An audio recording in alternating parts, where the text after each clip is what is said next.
Mukhang nakikita na ang galawan ni Bongo. Nag-convene o motion si Bongo para imbestigahan si VP Sara Duterte. Nung nakarang siya mismo ay nagsabing hindi pa siya nakakakita o nakikita ang anumang resolusyon para dagdagan o pabiglaan ang impeachment proceeding.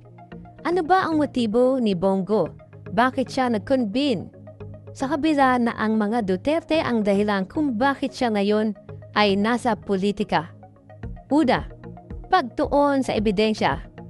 Inihimok ni Go na ang Senado ay magpakita ng matibay na ebidensya sa impeachment trial. Evidence is important dahil base sa kanya, mahigpit ang pag-aaral sa ebidensya bago magdesisyon. Ipinapakita rito na mas praktikal kaysa politika ang kanyang posisyon.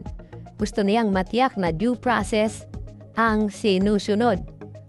Sumunod, pagkakaisa sa Duterte camp.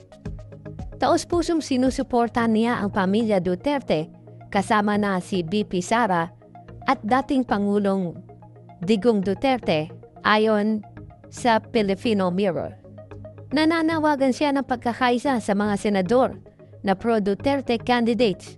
Sa susunod sa halalan, nais niyang hindi masayang kahit anong laban lalo na sa harap ng ICC trial ni dating Pangulong Duterte.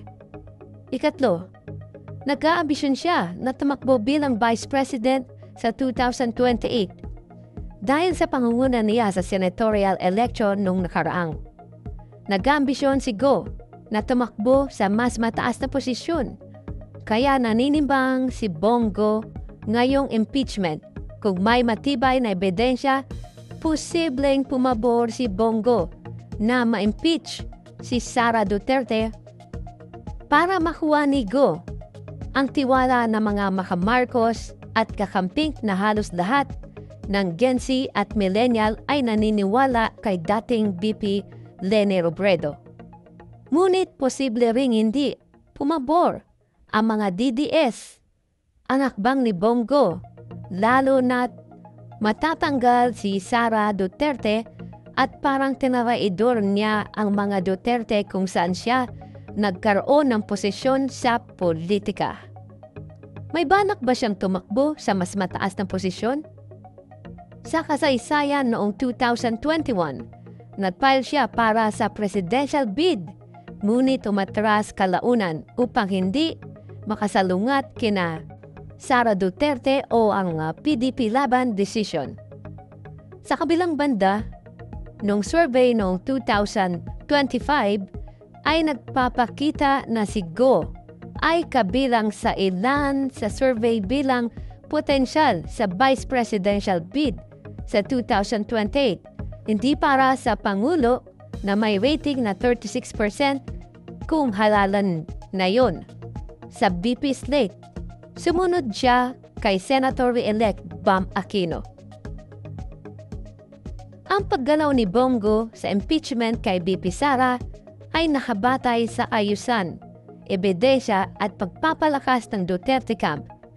Hindi dahil may pinaplano siyang presidential run sa 2028, bagamat itinuturing siyang karapat-dapat na katapat sa vice-presidente ayon sa survey, hindi ito nangangahulugang may aktual na balak siyang tumakbo, lalo na kung malaki ang timbang ng kanyang suporta para sa politika ng pamilya Duterte. Sa kabila ng bulgar na pagtatanggol ni Tolentino, Bato de la Rosa at Robin Padilla, tila nananahimik naman si Bongo kung magpahayag man siya ng saloobin. Ito ay limitado.